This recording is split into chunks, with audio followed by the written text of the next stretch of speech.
Hey there, this is Dr. Mort Orman, and I'm here in sunny Arizona to continue our discussion this week about how we get programmed to think in certain ways, behave in certain ways that contribute to our stress.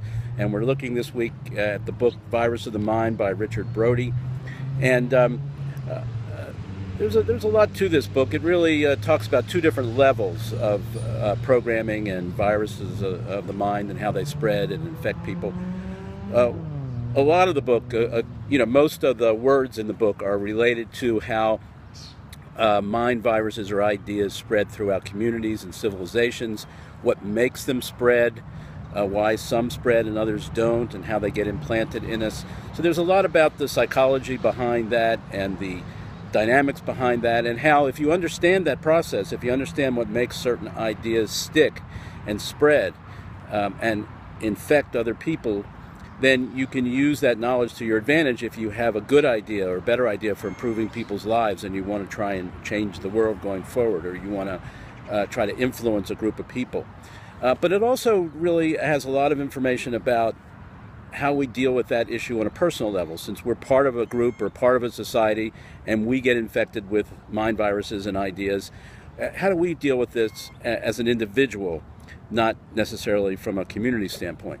And one of the key points Richard Brody makes in this book is that whenever you find people who are struggling in life, who are having difficulties in life, having bad times in life, or in our context, having stress and various types of stress in their life, what he said, there's a pretty good bet.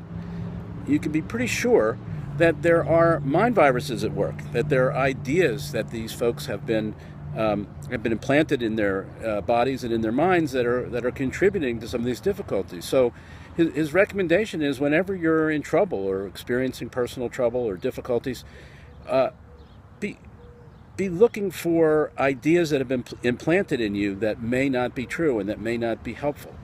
And I think that's a very, very important lesson. I know in my work, my coaching with people around issues of stress, that's basically what I'm doing. I'm helping them uncover certain ideas, certain theories that they have, certain things that have been taught to believe or they decide to believe on their own, that are actually generating their stress, and they don't see this happening. They're so focused on what's going on in their outside world and the things they can easily see, they don't really focus on faulty ideas, whatever that may have.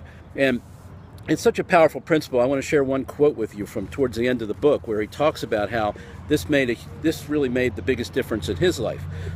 What he says is, and this is on page 219, what he says is, most of the major growth and learning I've experienced as an adult has been the result of looking at things from different perspectives and finding out that I was wrong about one pig-headed belief or another.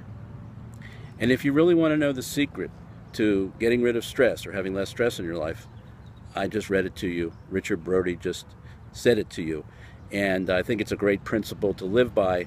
And it does require some skill. So you have to have some ability to uncover what kind of bad ideas have been implanted into you. But once you're able to do that, it unlocks a lot of power and a lot of capability that we have naturally, but we don't usually take advantage of. So talk to you next time.